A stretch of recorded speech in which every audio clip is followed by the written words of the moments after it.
Hello, how's everybody? All right, offense coordinator and quarterbacks coach Steve Spurrier Jr. You guys all good? Back? Coach, if you just want to give a little opening statement. First of all, I'd like to recognize and in memory of Coach Leach and appreciate my time with him. I got to coach 6 years with him, and kind of a tragic event to occur, and it affected a lot of people, affected Mississippi State a lot of ways. But my heart goes out to his family, and I'm blessed to have had the chance to be with him when it was. And it was kind of neat because people always ask me, how does the team, how are they doing? And I said, honestly, the team really didn't know him really well. And when we had that memorial service, you started to recognize the amount of people that loved Coach Leach and the amount of stories that were told about him. So that was kind of a cool deal. But enjoyed my time. You know, we won 9 last year, won the bowl game. It's really a cool experience, and thoughts for Coach Leach and his family. Prayers for them. Excited to be here. Known Coach Wilson a lot of years. Excited to get this offense going. Tulsa's always had a good program, good team. Always had a chance to be successful, so we feel we really can continue that. I'm impressed with Coach Wilson's enthusiasm. I think he came with his feet on the ground running. And I mean, we were coaching the game last Monday. I was here. He said, "Where are you going?" I said, "Well, I'm going to try to go up to the convention for a few days." He said, "No, get in the car and come out here." So I drove from Starkville up here, got here last Thursday. I think we had 6 guys in on official visits. I think all of them want to come play at Tulsa for Coach Wilson. I think all of them were defensive guys. But I was I was impressed at how much effort and work and was done to get those guys here, get them in this program. And I was impressed, Coach Wilson. I mean, he was at everything. He was at every academic event. He was at in the weight room. And putting his voice and his touch and everything he did, and making sure that these men knew that he was going to be here in everything we do, and this is how we're going to do it. So I'm excited to have the opportunity to work with him. I think he said we had 1 month together at Oklahoma, so I haven't spent a ton of time with him on the field, but I've always been around him, always been around the game. And my family hangs out with his family, and just really excited to have the opportunity to be here and work this offense with him. Nathan Thompson at Fox 23. Coach, your decision to come here to TU, was it more so, do you think, your relationship and your admiration for Coach Wilson? Was it the TU program? Or a little bit of everything. Obviously, Coach Wilson had a lot to do with it. And in this profession, and nowadays the way players come and go and coaches come and go, you do want to make sure you're with the guy that you know, with the guy that you kind of like, and honestly with the guy that you think kind of likes you. That's important. So, what I knew about Tulsa, I've been in Oklahoma 4 years. I knew a little bit about it. Haven't been up here a bunch, but I know this is a program that's been successful, that has an opportunity to be successful, and allows itself and puts itself in a position where they can win football games. So that was obviously an important piece. But who Coach Wilson is and what he does and what his track record is as a coach, as a head coach, as an offensive mind is something I certainly wanted to be a part of. Caden McFarland with Channel 2 here in town. So did you have twins or triplets maybe Both. While you were in Norman? Triplets. Yeah, okay, so just the state of Oklahoma, I suppose, and I would assume it has sort of a special place in your heart. Absolutely, yeah. And people always ask me, what was the greatest place you've been? And I always try to correlate to how many games you've won. That's, as a coach, different places are more scenic or not. But, heck, I still claim Washington State is one of the better places I've been just because we won 11 with Gardner Minshew. But, yeah, when we got to Oklahoma with Coach Stoops, who was D coordinator at Florida, and Oklahoma had not been to a bowl game in 5 years. What an unusual situation that was. But to be there, first year with Coach Leach, next year win the national championship. After we win the national championship, my triplets were born 7 days later. So, yeah, certainly a lot of fond memories of this state and Oklahoma and my family. And so it's good to be back in Oklahoma.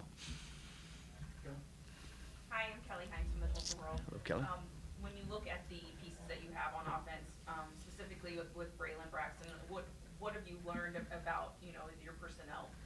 Haven't studied as many as I'd like to. I've certainly been around Braylon, watched him play a little bit. Talented young man, really good presence. He's a sharp kid. He's a good leader. He's got fundamentally does a lot of really good things. So I'm looking forward to getting started with him. And again, I know we lost a couple receivers. I know we've lost a couple linemen. So it's amazing. You know, right now we're still just keeping our team here, getting through recruiting, trying to find out what those pieces are. You know, however many scholarships that we have left, whether it's high school or transfer portal. I heard y'all ask Coach Wilson about that, so we'll figure out what it is. But I think the pieces that we have right here are pretty good. And again, I think this is a university that can always recruit pieces. I mean, people want to be a part of this program. I think Coach Wilson carries a lot of weight. People want to come play for him. So I think we're going to field a team that can come play. The group that we've been around, though, they're excited to be here. They like playing football, and that's a big plus. So I think we got a shot. Jacker with Channel 8 here in Tulsa. Are Tulsa fans expecting to see an offense similar to what you guys have been a part of with Mike Leach, Washington State, at Mississippi State, where you're slinging it all over the place? You think this is something, you know, Coach Wilson talked a lot about the run game being really established in all of his offenses. Is it a mesh between those two, you think? Where do you see that at? Yeah, it'll come together a little bit. Obviously, our head coach is going to run the ball a little bit more than Mike Leach, and I like to as well. Even when I got here, I talked to a few of the tight ends, and they said, now, Coach, are we going to be in 4 receivers every single down? I said, no, we're not. We're not going to. This will not be an air raid offense. This will be a spread offense. It'll have a tight end involved in the game. Could have a fullback involved in the game.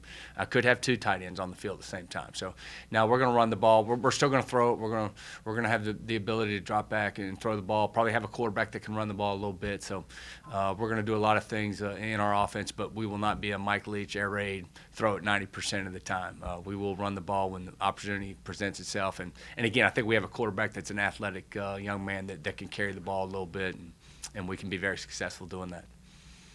Coach Dan from News on 6. How much does your dad play involved with your coaching? I mean, he's a legend in the sport of football. I mean, how much do you pick his brain and touch Not ideas a lot. off of him? Every now and then he takes a picture of a ball play he's drawn up on a napkin and he sends it to me. Going into the bowl game, he sent me a few of those. But not a lot. And I've spent a lot of years with him, and I'm a lot of years around him, and I've been in a lot of meetings with him and watched a lot of tape. And I'm trying to think. I've been with him about 15 years in my career, so enjoyed my time with him. But no, he doesn't get too over influential on what we need to do and plays we need to call and people we need to recruit. But he likes ball. He likes talking ball. And you know, when we sit down and watch another game, he'll compliment things and criticize other things. So he's still a football coach at heart. I just want to follow up on the napkin. Did you ever run that play? You know, we actually tried to practice it, and we didn't like it, so we did run it. We put it in though. We took it to the field and tried to run it down there and getting ready for the bowl game, and yeah, it didn't work. So we got away from it a little bit. Was calling plays in the bowl game the first time you had done that? Or did you No, at South Carolina, I was the OC there a couple years. Actually, and this is amazing. The last time this happened was in 2000. When Mike Leach took the Texas Tech head coaching job, and Bob Stoops walked to my office and said, "You're going to be the quarterback coach, and you and Mark Mangino will call plays for the game." And I said, "All right, so let's go." So that was that opportunity going into a bowl game where the play caller had left. So that was the last time I was the true quarterback play caller. And then at South Carolina, I was receiver coach, kind of play caller for a couple years there. Western Kentucky, I was quarterback coach, assistant head coach, but not play caller. At South Carolina, even the years I wasn't the play caller, my father and I always kind of went back and forth on play, how we came up with a plan each week, and how we called the game in and out of the game between red zone and third down in different areas. I'd be specific about. So, but it was a fun game. I enjoyed being on the field. I'm not always on the field, so to be on the field in the bowl game and call it and run it and to win the game, I thought was kind of a cool deal. That was a lot of fun down there. And I'm sure the process is always more collaborative than most Most of us on the outside know or think. But what does it mean to you to have, that title of offensive coordinator and have, the chance to. Yeah, no, it means a lot, and it means somebody thinks you can do it, which is great. I'm excited for it, and when Coach Wilson started talking to me and putting the staff together and trying to get all the pieces together, he finally called me and he said, "What do you want to coach?" I said, "I want to coach quarterbacks." And he said, "Okay." He said, "I'm going to name you quarterback coach and OC. Can you be here tomorrow?" I said, "All right, I'm on the way. I'll be there." But yeah, no, it'll be cool. And I've worked with Coach Wilson and just to sit down and talk ball, and even the O-line coaches, and kind of how we marry this together exactly. I heard him talking about still trying to figure out where to park. Yeah, I hope I'm legal as well. I'm parked right next to him, so I hope they don't come get me. But yeah, we'll have a good, simple plan in place, and excited to get out there and you know, and it's amazing because in January you're putting together your staff, you're trying to hold on to your own team, you're trying your best to recruit, you're trying to get into that recruiting signing date, and then, you know, the transfer portal plays such a big part in pieces in and piecing out. So your mind's always kind of on what are the pieces that are going to be your team next year. And then after that, you start getting, you know, exactly what we're going to do offensively and get it in and start teaching our guys and get them ready for spring football. Any other questions? Last one. Coach, Bruce Howard with Tulsa Radio. It's obvious family is very important to you. Yes, sir. You got the triplets, and you got the twins, and the other two. Yep. Are you going to run a 7-on-7 drill? I mean, are you got I enough went for a 7-on-7 now? 3-1-2-1, and they said if I had quads, I could have hit for the cycle, and that's never happened before. I said I could have gotten my own TV show if I could have pulled that off. 3-1-2-1. So, and I still love the story. We open up with triplets. My wife's a pediatric nurse, so there's never been a day that she couldn't manage everything. But very blessed. Triplets, happy, healthy, eat well, sleep well. 3-1-2-1. So 3-1-2, and at the time we had 5 boys and 1 girl. And my wife said, I'd like to have another one. I'd like to have a girl. And I said, well, it doesn't work that way. So we're gonna have twin boys again. I don't think that's a very good idea.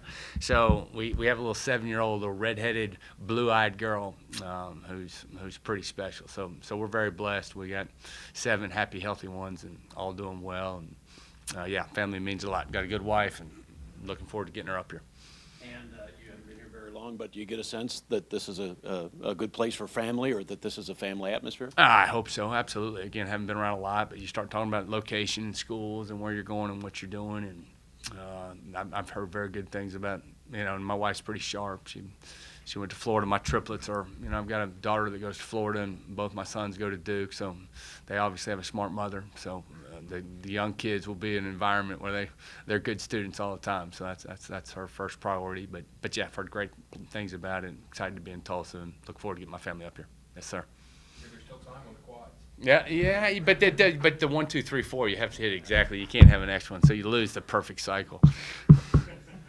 Thank you. All right, thank you, man. Thank you, ladies. Appreciate it.